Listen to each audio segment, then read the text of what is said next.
Hello and welcome to Insight Learning with Shivangi.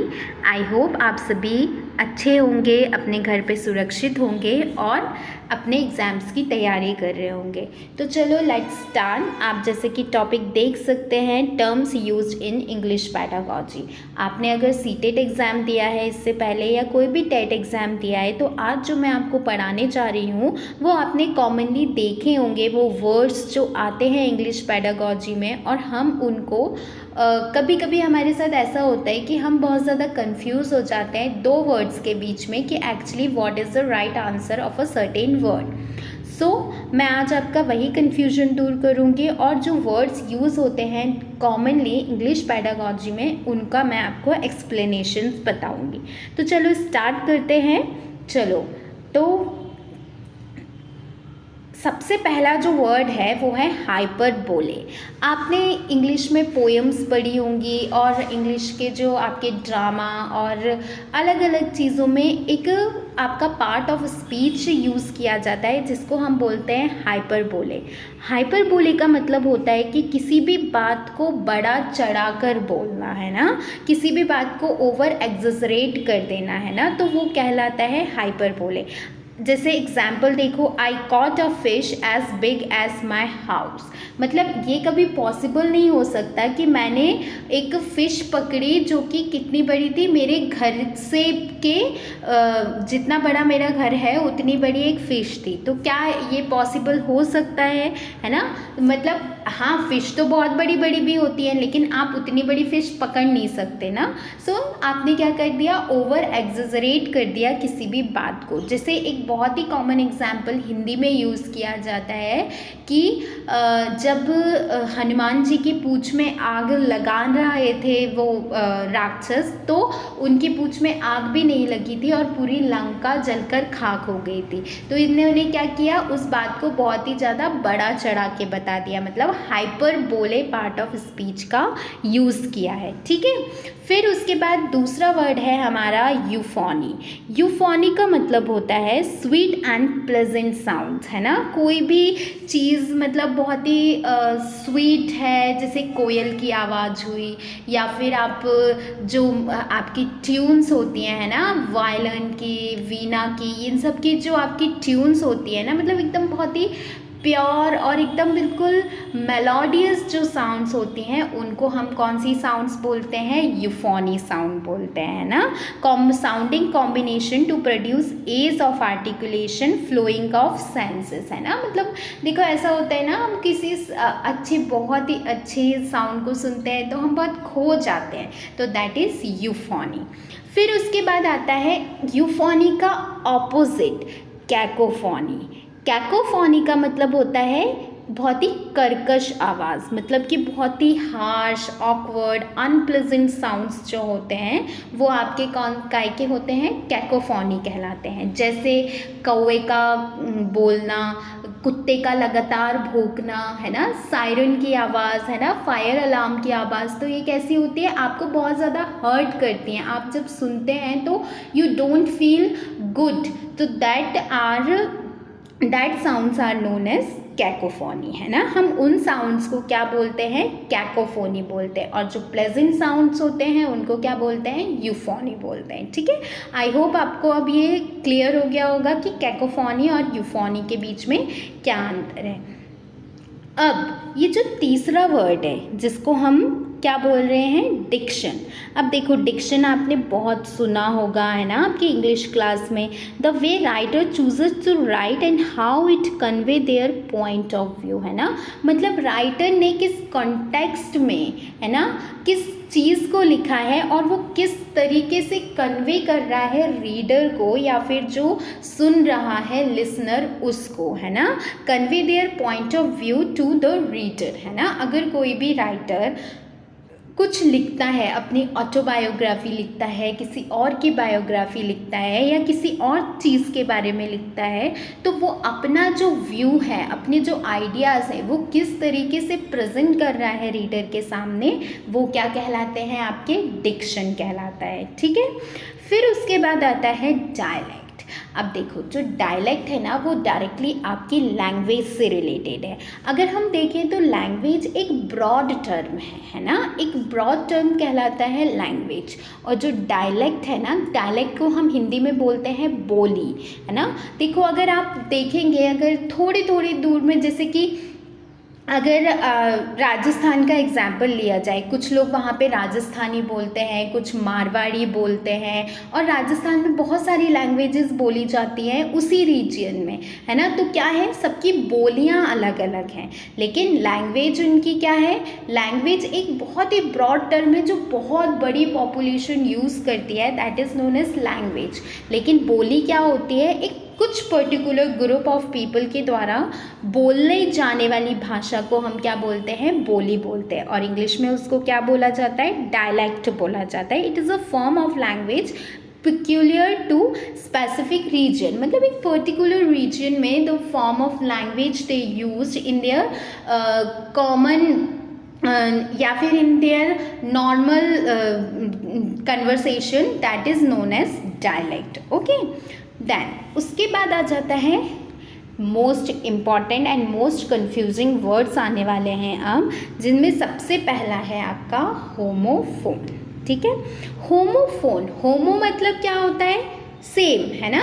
होमो का मतलब क्या होता है, सेम होता है, ठीक है। और फोन का मतलब क्या होता है, फोन का मतलब होता है साउंड।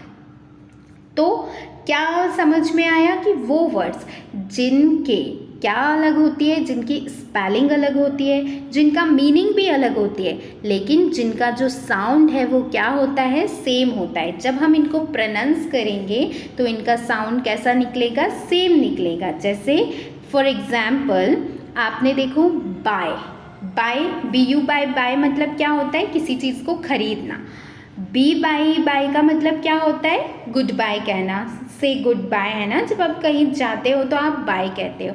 और बाय मतलब किसी के द्वारा। तो ये तीनों जो बाय हैं, इनको अगर हम बोलेंगे कि तो इनका जो साउंड है वो तो सेम आएगा, लेकिन इनका कॉन्टेक्स्ट के हिसाब से, स्पेलिंग के हिसाब से इनका जो मतलब है वो क्या हो जाता है, बदल जाता है। तो those words which has same sound but different meaning are known as homophones, है ना।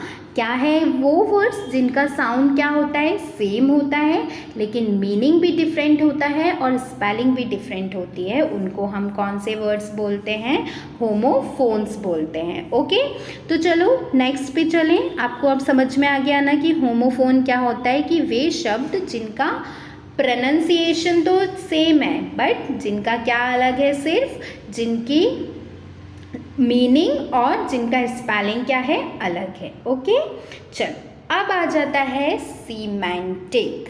सीमेंटिक का मतलब क्या होता है, to make structure of sentence creative and interesting, है ना। ज़्यादातर जो ये सीमेंटिंग है और इसके साथ एक और वर्ड यूज़ किया जाता है जिसको हम बोलते हैं स्लैंटिंग। ठीक है, सीमेंटिंग और स्लैंटिंग। सीमेंटिंग और स्लैंटिंग का मतलब होता है कि किसी भी जो सेंटेंस है उसमें कहीं ना कहीं आप उसको इस तरीके से मोल्ड करके प्रेजेंट करें कि वो काफ़ी ज़्यादा अट्रैक्टिव और इंटरेस्टिंग हो जाए, काफ़ी ज़्यादा अट्रैक्टिव और इंटरेस्टिंग हो जाए, है ना। जैसे कि एडवर्टाइजमेंट्स में यूज़ किया जाता है फैट फ्री आइसक्रीम, है ना, fat free milk, sugarless biscuits, है ना। तो ये सारी चीज़ें क्या करी जाती हैं, कस्टमर को अट्रैक्ट किया जाता है ताकि वो उस चीज़ को खरीद ले, है ना। अगर कहीं पे हम देखते हैं अच्छा फैट फ्री आइसक्रीम है या फिर शुगर कम है इस बिस्किट में, तो उन्होंने क्या किया, स्ट्रक्चर्स को मोल्ड कर दिया है। तो उसमें देखो जैसे आप देखते हैं पैकेट्स पे लिखा रहता है कि इतना परसेंट कम है, 75% लेस चल रहा है ना, या फिर by one get one free. तो इसमें क्या होता है, वो लोग क्या करते हैं, स्ट्रक्चर्स के साथ खिलवाड़ करते हैं और कस्टमर्स को अट्रैक्ट करते हैं। तो वो वर्ड्स हमारे क्या कहलाते हैं, सीमेंटिंग और स्लैंटिंग कहलाता है। ठीक है, फिर उसके बाद आता है हमारा अगला वर्ड। अब देखो वैसा सेम वर्ड आया ना, होमोफोन हम पढ़ चुके हैं एक बार। अब आता है होमोग्राफ। अब देखो होमोग्राफ की जब हम बात करते हैं तो होमो मतलब वही चीज़, सेम, और आता है ग्राफ। ग्राफ का मतलब क्या होता है? लिखना, है ना, या फिर लिखावट, या फिर उनका स्पेलिंग। स्पेलिंग क्या है उनकी? सेम है।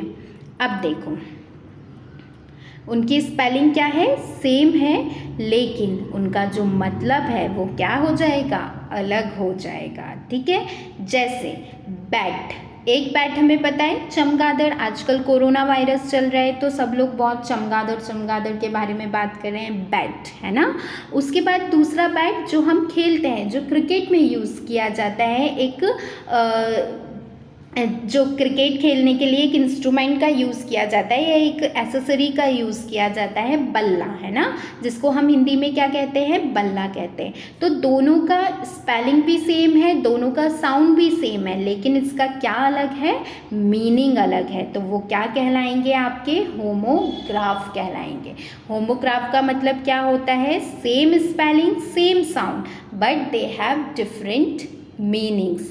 So that words are known as homographs. Okay, so let us move to our another word, that is cliché, है ना। आजकल लोग बाग क्लीशे बहुत ज़्यादा यूज़ करते हैं ना। नॉर्मल हम जब कन्वर्सेशन करते हैं इंग्लिश कन्वर्सेशन में, आजकल बहुत न्यू वर्ड्स का यूज़ किया जाने लगा है हर जगह।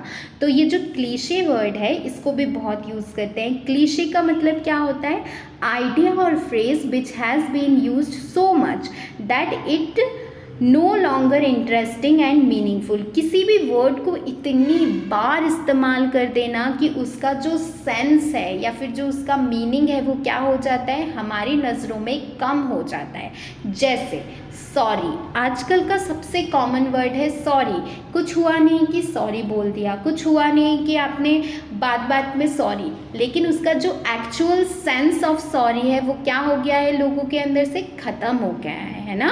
तो वो वर्ड क्या हो जाते हैं? वो वर्ड कहलाते हैं क्लीशे। मतलब किसी शब्द का इतना इस्तेमाल कर दिया है कि जो उसका एक्चुअल सेंस था वो क्या हो गया है? ख़त्म हो गया है। जैसे ओ गॉड, हम हर बात में जरा सी बात में क्या बोल देते हैं? ओ गॉड बोल देते हैं। तो ओ गॉड आप जब बोलते हो तो उस ओ गॉड का जो रियल मतलब है वो क्या हो गया है? ख़त्म हो गया है। एंड यू आर जस्ट, आप अपना जो टंग है आपके, मतलब एक बोलते ना तकिया कलाम बन गया है, लेकिन उस तकिया कलाम का कोई आपके एक्चुअली दिमाग में कोई सेंस नहीं बनाते, बस आप बोलते जाते हो उस वर्ड को, और वो वर्ड आप एक्चुअली में जो वो वर्ड मीन करता है वो उसकी जो भावनाएं हैं वो हमारे अंदर से चली जाती हैं। तो वो वर्ड कौन सा वर्ड कहलाता है? क्लीशे वर्ड कहलाते हैं। जैसे आजकल फॉर एग्जांपल कॉमनली यूज़ किया जाता है आई लव यू।